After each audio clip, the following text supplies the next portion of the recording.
بسم اللہ الرحمن الرحیم الحمد للہ نحمده ونستعینه ونستغفره ونؤمن به ونتوکل علیہ ونعوذ باللہ من شرور انفسنا ومن سیئات اعمالنا من يهده اللہ فلا مضل له ومن يضلل فلا هادی له ونشهد ان لا الہ الا اللہ وحدہ لا شریک له ونشهد ان سیدنا ومولانا محمدا عبدہ ورسولہ ارسلہ بالحق بشیرا ونذیرا بین یدی الساعۃ من یطع اللہ ورسولہ فقد رشد ومن یعصہما فانہ لا یضر الا نفسہ ولا یضر اللہ شیئا اما بعد فاعوذ باللہ السمیع العلیم من الشیطان الرجیم بسم اللہ الرحمن الرحیم ان اللہ وملائکتہ یصلون علی النبی یا ایھا الذین آمنوا صلوا علیہ وسلموا تسلیما اللہم صل علی محمد وعلی آل محمد کما صلیت علی ابراہیم وعلی آل ابراہیم انک حمید مجید اللہم بارک علی محمد وعلی آل محمد کما بارکت علی ابراہیم وعلی آل ابراہیم انک حمید مجید رب اشرح لی صدری ویسر لی امری واحلل عقدۃ من لسانی یفقہوا قولی۔ عزیز دوستو، بات یہ چل رہی تھی کہ بنی اسرائیل نے جتنے اللہ تبارک و تعالیٰ کی نافرمانیاں کی، شاید ہی کہ کسی اور قوم نے اتنی نافرمانیاں کی ہوں۔ البتہ کچھ قومیں ایسی بھی ہیں جن کا ذکر نہیں کیا گیا، ہو سکتا ہے کہ انہوں نے اور زیادہ نافرمانیاں کی ہوں، لیکن قرآن کریم کے اندر جو بنی اسرائیل پر اللہ تبارک و تعالیٰ کے لطف و عنایات اور بنی اسرائیل کی جو نافرمانیاں ہیں ان کا جتنا ذکر ہے، اور اس سورہ بقر کے اندر جتنا ذکر ہے، شاید ہی کہ کسی اور قوم کا، کسی اور امت کا اتنا ذکر ہو۔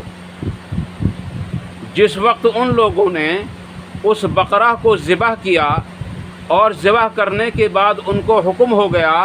کہ اس کو لاش پر مس کرو، تو اللہ تبارک و تعالیٰ نے اپنے حکم سے جب اس کو لاش پر ان لوگوں نے مس کر دیا، تو اللہ تبارک و تعالیٰ نے اپنے حکم سے اس مردے کو زندہ کر دیا، اور اللہ تبارک و تعالیٰ نے اس کے اندر کئی ساری حکمتیں بتا دیں کہ میں کس طریقے سے مردوں کو زندہ کر سکتا ہوں۔ آج سے تقریباً عیسیٰ علیہ السلام کے دور کے بعد اور نبی اکرم صلی اللہ علیہ وسلم کے دور سے پہلے، یا یوں سمجھو کہ نبی اکرم صلی اللہ علیہ وسلم کے دور سے تقریباً 400 سال، 350 سال کے قریب آپ نے سنا ہوگا اصحاب کہف کا واقعہ۔ اور یہ وہ لوگ ہیں جنہوں نے اللہ تبارک و تعالیٰ کی فرما برداری کی، اور جس ملک میں یہ رہتے تھے اس ملک کا بادشاہ ان کو اپنے لیے سجدے کرانا چاہتا تھا اور اپنی عبادت کی طرف مائل کرتا تھا۔ تو ان لوگوں نے اللہ تبارک و تعالیٰ کے حکم سے ایک غار کے اندر پناہ لی، اور تقریباً 300 یا 309 سال تک مسلسل وہاں سوتے رہے، اور 309 سال کے بعد میں اللہ تبارک و تعالیٰ نے ان کو دوبارہ بیدار کیا، اور پھر وہ ملک کے اپنے شہر کے اندر تشریف لائے، اور ان لوگوں کو اس بات سے آگاہی دی کہ اللہ تبارک و تعالیٰ کس طریقے سے مردوں کو زندہ کر دیتا ہے، اور کس طریقے سے مردوں کو زندہ کرنے پر وہ قادر ہے۔ اس کا واقعہ انشاءاللہ تعالیٰ آئندہ آنے والے وقت میں مفصل بھی آ جائے گا۔ عزیز دوستو، بنی اسرائیل کے اندر یہ ایک بہت بڑا اور بہت ہی اہم کارنامہ تھا جو ان 5 یا 6 یا 7 لوگوں نے کر کے دکھایا، اور یہ اتنا بڑا کارنامہ تھا کہ اللہ تبارک و تعالیٰ نے اسی نام کی ایک سورت مکمل طریقے سے نازل فرمائی، اور اس میں تقریباً 3 واقعات کو ذکر کیا، اور سب سے پہلے اس کے اندر انہی اصحاب کہف کا واقعہ ذکر کیا جو تقریباً 28، 30 یا 32 آیات ہیں، اور اسی کے لگ بھگ میں ہیں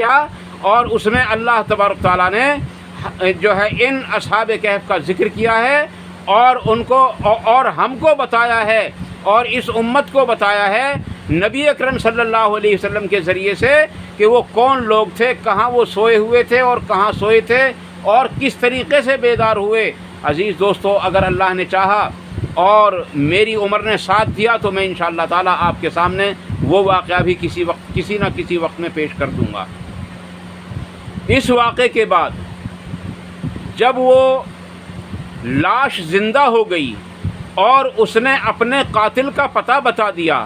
کہ میرا قتل کرنے والا، مجھ کو قتل کرنے والا کوئی اور نہیں بلکہ وہ میرا ہی بھتیجا ہے، تو اللہ تبارک تعالیٰ فرماتا ہے کہ اس کے اندر ایک حکمت یہ بھی تھی کہ تم ایک بہت بڑی خونریز جنگ کے سامنے کھڑے ہوئے تھے اور ہم نے اس طریقے سے تم کو اس جنگ سے بھی بچا لیا اور خونریزی سے بچا لیا۔ عزیز دوستو، پھر اس کے بعد اللہ تعالیٰ ارشاد فرماتا ہے کہ پھر تمہارے قلوب، تمہارے دل جو ہے اتنے سخت ہو گئے کہ بالکل پتھر جیسے۔ اور پھر فرمایا کہ پتھر تو بعض ایسے بھی ہوتے ہیں جن میں سے چشمے پھوٹتے ہیں اور پانی بہتا ہے، اور پھر فرمایا کہ بعض پتھر تو ایسے بھی ہوتے ہیں جن کے اندر سے دریا نکلتے ہیں یا اللہ کے خوف سے روتے ہیں اور اللہ تبارک تعالیٰ کی عظمت سے وہ لرزتے ہیں۔ اور پھر فرمایا کہ پتھر تو ایسے بھی ہوتے ہیں کہ وہ اللہ تبارک تعالیٰ کی ہیبت سے اور اس کی بڑائی اور کبریائی کا تھوڑا سا خیال آتے ہی وہ لرز کر گر پڑتے ہیں۔ پتھروں کی صفت تو یہ بھی ہوتی ہے، لیکن تمہارے دل اس قدر پتھر ہو گئے تھے کہ ان کی کسی چیز سے مثال پیش ہی نہیں کی جا سکتی۔ اب یہ دل پتھر کیوں ہوتے ہیں؟ اس زمن میں مجھے ایک حدیث یاد آتی ہے۔ نبی اکرم صلی اللہ علیہ وسلم نے ارشاد فرمایا، دیکھو عزیز دوستو، ایک بات یاد رکھیں، میرے چینل کا نام صحیح حین ہے اور میں یہ کوشش کرتا ہوں کہ جہاں تک ہو سکے ممکنہ طور پر صحیح حدیث آپ کے سامنے پیش کروں۔ یہ جو حدیث میں آپ کے سامنے پیش کرنے جا رہا ہوں، اس کی صحیح سند میرے سامنے ابھی تک نہیں گزری ہے، اور اگر کسی کے سامنے اس کی صحیح سند گزر جائے تو مجھ کو ضرور اس کی اطلاع کرنا کہ آپ کی بڑی مہربانی ہوگی۔ عزیز دوستو، نبی اکرم صلی اللہ علیہ وسلم نے ارشاد فرمایا کہ جب آدمی ایک گناہ کرتا ہے تو اس کے دل پر سیاہ رنگ کا ایک نقطہ لگ جاتا ہے، اور اگر وہ توبہ کر لیتا ہے تو وہ گناہ اس کا معاف ہو جاتا ہے اور وہ سیاہی اس کے دل پر سے چھوٹ جاتی ہے۔ اس کے بعد اگر وہ توبہ نہیں کرتا تو پھر وہ دوسرا گناہ کرتا ہے اور پھر دوسرا نقطہ سیاہی کا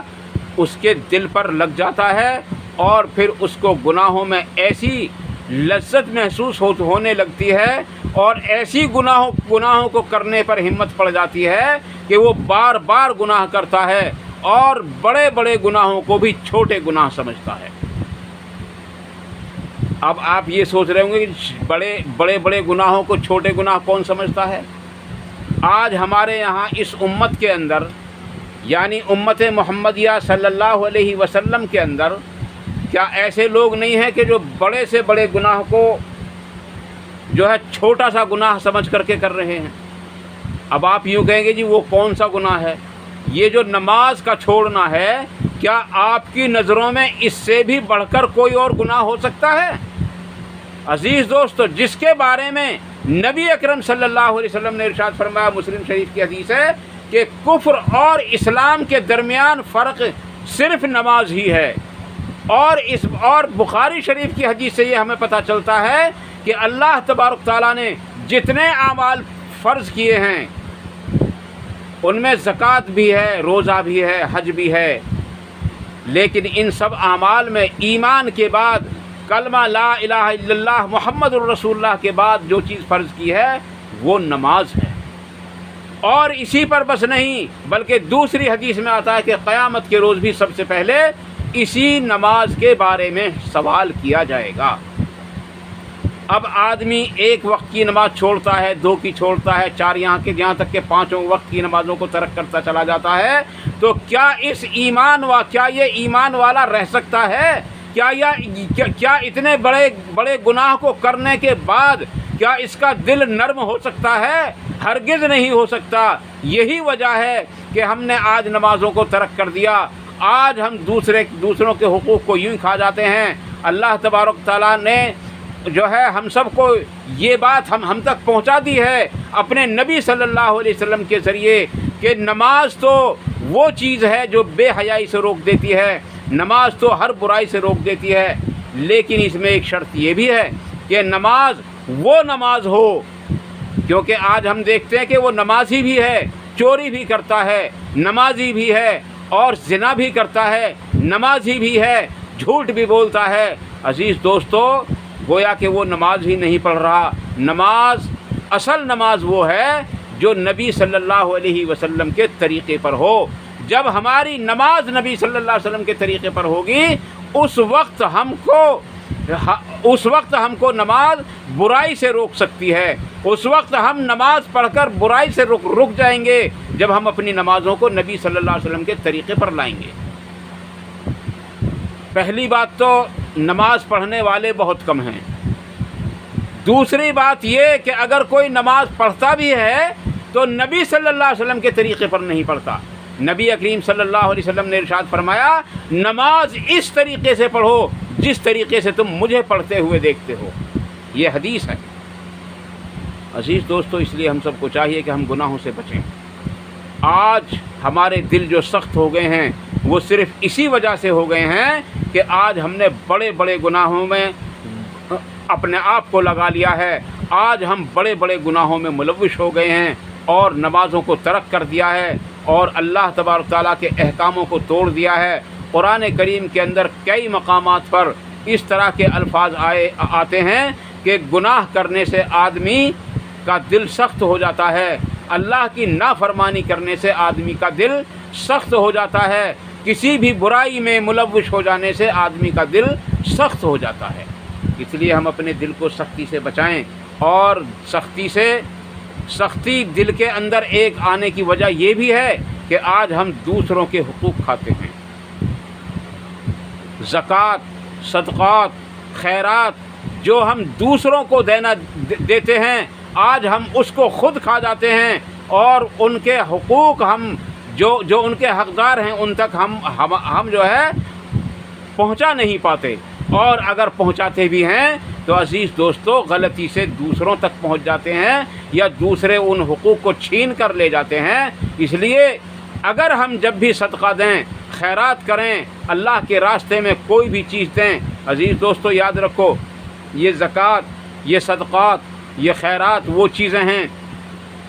جن کو اللہ تبارک تعالیٰ نے قرآن کریم کے اندر نماز کے ساتھ جوڑ کر رکھا ہے۔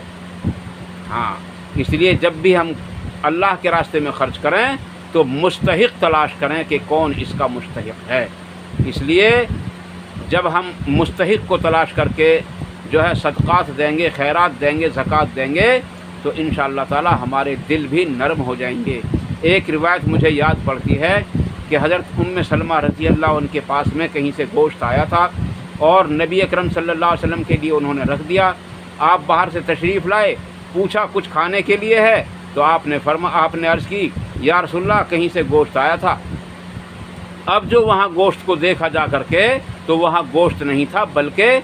پتھر کا ٹکڑا رکھا ہوا تھا۔ آپ صلی اللہ علیہ وسلم نے ارشاد فرمایا کہ مجھے ایسا معلوم ہوتا ہے کہ تم نے کسی سائل کو نہیں دیا۔ تو انہوں نے عرض کی، یا رسول اللہ ہاں ایک سائل آیا تھا اور سوائے اس گوشت کے کچھ اور تھا نہیں، ہم نے اس وجہ سے نہیں دیا کہ آپ اس کو کھائیں گے۔ تو آپ صلی اللہ علیہ وسلم نے فرمایا کہ یہ اسی کی وجہ سے پتھر ہو گیا ہے، اور اس کے بعد میں اس کے بارے میں لکھا ہے کہ جو شخص